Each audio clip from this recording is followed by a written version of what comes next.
Hello दोस्तों, नमस्कार। मैं वीरेंद्र कुमार आज आप लोग के लिए मध्यकालीन इतिहास का अंतिम पार्ट लेकर आया हूँ। वह है दक्षिण भारत में भक्ति आंदोलन। मध्यकालीन इतिहास का अंतिम भाग नहीं बल्कि दिल्ली सल्तनत का ये पार्ट है और दक्षिण भारत में भक्ति आंदोलन के बारे में आज जानेंगे। क्लास 6 से लेकर 12 तक के NCERT बुक के सार संग्रह है। तो चलिए शुरुआत करते हैं। इससे पहले एक आपसे रिक्वेस्ट है कि आप मेरे चैनल पर नए हैं तो प्लीज़ चैनल को सब्सक्राइब ज़रूर कर लें, क्योंकि यहाँ पे आपको बहुत सारी शैक्षणिक जानकारियाँ, प्रतियोगी परीक्षाओं के लिए जानकारियाँ उपलब्ध होती रहती हैं। तो आप कृपया इसे सब्सक्राइब कर लें और फेसबुक पर हो, इंस्टाग्राम पर हो तो फॉलो ज़रूर करें। चलिए इसी के साथ शुरुआत करते हैं दक्षिण भारत में भक्ति आंदोलन। सबसे पहला प्रश्न है, गुरु नानक देव ने सिख धर्म की स्थापना किसके शासनकाल में की थी? गुरु नानक देव ने सिख धर्म की स्थापना किसके शासनकाल में की थी? तो यह सही उत्तर होगा सिकंदर लोदी। सिकंदर लोदी के शासनकाल में गुरु नानक देव ने सिख धर्म की स्थापना की थी। चैतन्य महाप्रभु किस संप्रदाय से संबंधित है? चैतन्य महाप्रभु किस संप्रदाय से संबंधित है? तो इसका सही उत्तर होगा वैष्णव संप्रदाय। चैतन्य महाप्रभु वैष्णव संप्रदाय से संबंधित है। तुलसीदास किस शासक के समकालीन थे? तुलसीदास किस शासक के समकालीन थे? तो इसका सही उत्तर होगा अकबर तथा जहांगीर। तुलसीदास अकबर तथा जहांगीर के समकालीन थे। तुलसीदास अकबर तथा जहांगीर के समकालीन थे। किस सूफी संत के विचारों को सिखों के धर्म ग्रंथ आदि ग्रंथ में संकलित किया गया है? किस सूफी संत के विचारों को सिखों के धर्म ग्रंथ आदि ग्रंथ में संकलित किया गया है? आपसे पूछा जाए कि आदि ग्रंथ कौन संप्रदाय के ग्रंथ है, तो वह होगा सिख संप्रदाय। तो इसमें किसके विचारों को संकलित किया गया है? तो इसका सही उत्तर होगा फरीदुद्दीन गंज ए शकर। बाबा फरीदुद्दीन गंज ए शकर अर्थात बाबा फरीद के विचारों को संकलित किया गया है आदि ग्रंथ में। मध्यकालीन भारत के संत रामानंद का जन्म 1299 ईस्वी में प्रयाग में हुआ था। मध्यकालीन भारत के संत रामानंद का जन्म वर्ष 1299 ईस्वी में प्रयाग में हुआ था। ईस्टर त्यौहार के पीछे ईसाइयों का क्या भावना है?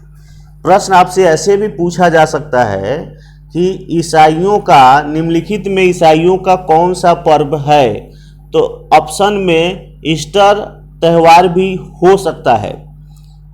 तो ईस्टर त्यौहार ईसाइयों द्वारा मनाई जाती है और इसके पीछे क्या भावना है उसे ही पूछा जा रहा है।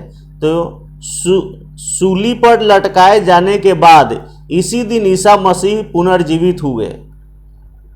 सूली पर जब लटकाए गए थे ईसा मसीह तो इसी दिन पुनर्जीवित हुए थे, इसलिए उस दिन को ईस्टर त्यौहार मनाई जाती है। भक्त तुकाराम किस मुगल सम्राट के समकालीन थे? भक्त तुकाराम जहांगीर के समकालीन थे। भक्त तुकाराम जहांगीर के समकालीन थे।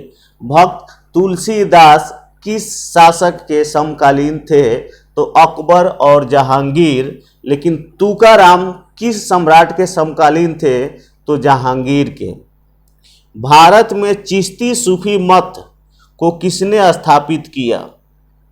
तो इसका सही उत्तर होगा ख्वाजा मोइनुद्दीन चिश्ती ने, ख्वाजा मोइनुद्दीन चिश्ती ने। फरीदुद्दीन गंज ए शकर बाबा फरीद को कहा जाता है, जिसके विचारों को आदि ग्रंथ में संकलित किया गया है। पूछा जाए प्रश्न, भारत में चिश्ती सूफी मत को किसने स्थापित किया, तो ख्वाजा मोइनुद्दीन चिश्ती ने। सूफी संत मोइनुद्दीन चिश्ती की यह मान्यता थी कि संगीत ईश्वर के निकट पहुंचने का एक साधन है। प्रश्न आपसे पूछा जा सकता है कि निम्न में से किसका यह मान्यता था कि संगीत ईश्वर के निकट पहुंचने का एक साधन है, तो इसका सही उत्तर होगा मोइनुद्दीन चिश्ती।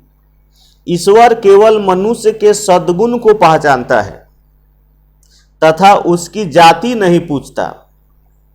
आगामी दुनिया में कोई जाति नहीं होगी, यह सिद्धांत किस भक्ति संत का है?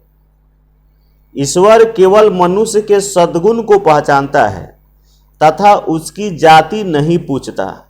आगामी दुनिया में कोई जाति नहीं होगी, यह सिद्धांत किस भक्ति संत का है? तो गुरु नानक का। यह सिद्धांत गुरु नानक का है।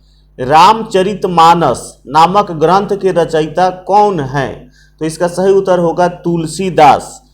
तुलसीदास, वही तुलसीदास जो अकबर और जहांगीर के शासनकाल के समकालीन थे। प्रश्न है, प्रसिद्ध सूफी का हाजी वारिस अली शाह की मजार कहाँ स्थित है? प्रसिद्ध सूफी संत हाजी वारिस अली शाह की मजार कहाँ स्थित है? तो देवा शरीफ में, बांका-बंकी उत्तर प्रदेश, बाराबंकी उत्तर प्रदेश, अभी वर्तमान बाराबंकी उत्तर प्रदेश, यानी कि देवा शरीफ में प्रसिद्ध सूफी संत हाजी वारिस अली शाह की मजार कहाँ स्थित है? हाजी वारिस अली शाह की मजार देवा शरीफ में स्थित है। शेख निजामुद्दीन औलिया किसके शिष्य थे? शेख निजामुद्दीन औलिया किसके शिष्य थे? तो वे हो जाएंगे बाबा फरीद। शेख निजामुद्दीन औलिया बाबा फरीद के शिष्य थे। बाबा फरीद को और भी नाम से हम लोग जानते हैं, जो नाम है फरीदुद्दीन गंज ए शकर। शेख निजामुद्दीन औलिया की दरगाह कहाँ स्थित है? शेख निजामुद्दीन औलिया की दरगाह कहाँ स्थित है? तो इसका सही उत्तर होगा हजरत निजामुद्दीन। हजरत निजामुद्दीन में स्थित है। शेख निजामुद्दीन औलिया की दरगाह कहाँ स्थित है? तो हजरत निजामुद्दीन में स्थित है, अर्थात यह स्थान दिल्ली में है। शेख निजामुद्दीन औलिया की दरगाह हजरत निजामुद्दीन में स्थित है, जो कि दिल्ली में है। सिखों के धर्म ग्रंथ आदि ग्रंथ में शेख फरीदुद्दीन गंज ए शकर यानी कि बाबा फरीद सूफी संत के विचारों को भी संकलित किया गया है। प्रसिद्ध संत सलीम चिश्ती कहाँ के निवासी थे? प्रसिद्ध संत सलीम चिश्ती फतेहपुर सीकरी आगरा के निवासी थे। प्रसिद्ध संत सलीम चिश्ती फतेहपुर सीकरी आगरा के निवासी थे। शेख उल हिंद की पदवी किसे प्रदान की गई थी? शेख उल हिंद की पदवी किसे प्रदान की गई थी?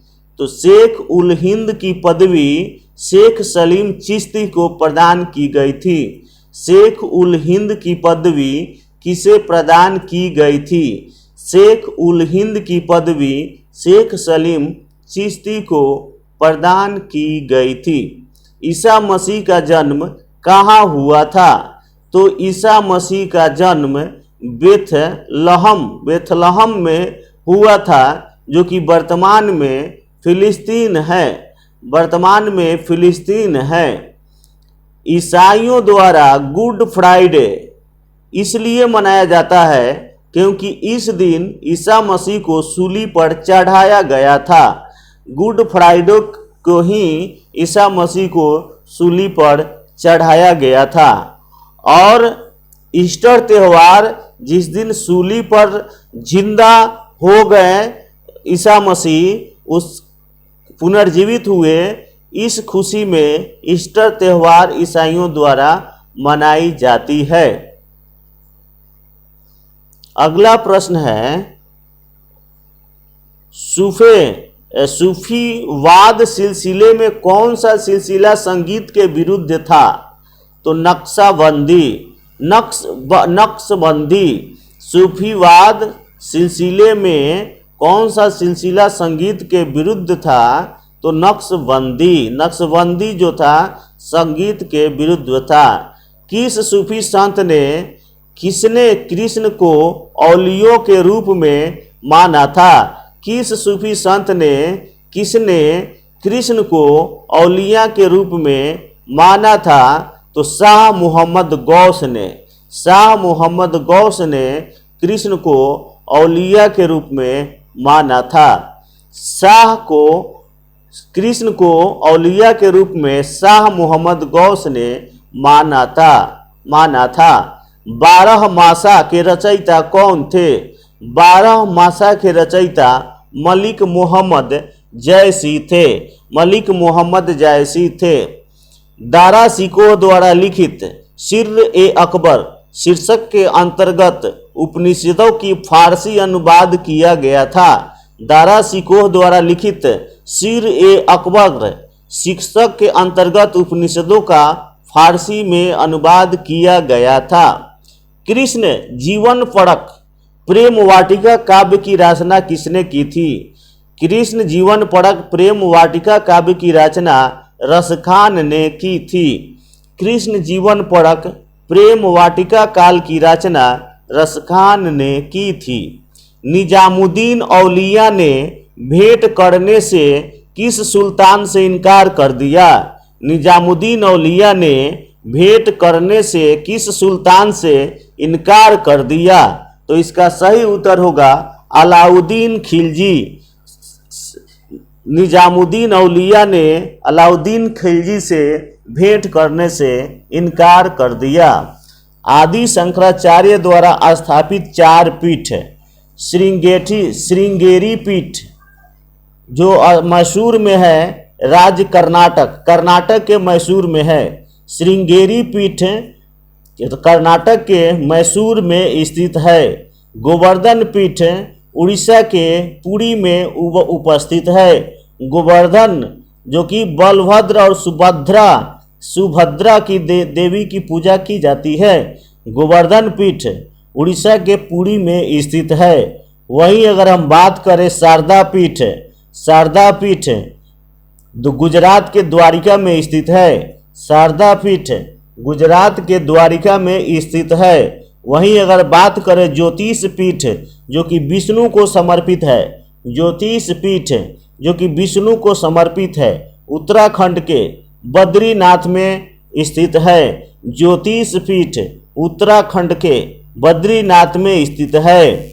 शारदा पीठ गुजरात के द्वारिका में स्थित है। गोवर्धन पीठ उड़ीसा के पुरी में स्थित है। श्रृंगेरी पीठ कर्नाटक के मैसूर में स्थित है। सनकादि संप्रदाय के वैष्णव संत निम्बकार्याचार्य ने द्वैतवाद का प्रतिपादन किया था। सनकादि संप्रदाय के वैष्णव संत निम्बकार्याचार्य ने द्वैतवाद का प्रतिपादन किया था। तो प्यारे दोस्तों, वीडियो कैसा लगा कमेंट करके ज़रूर बताइएगा। अगर मेरे चैनल पर नए हैं तो प्लीज़ चैनल को सब्सक्राइब जरूर कर लीजिए, और फेसबुक इंस्टाग्राम ये सब पर है तो उसको फॉलो भी कीजिए। वीडियो देखने के लिए आप सभी का बहुत बहुत धन्यवाद।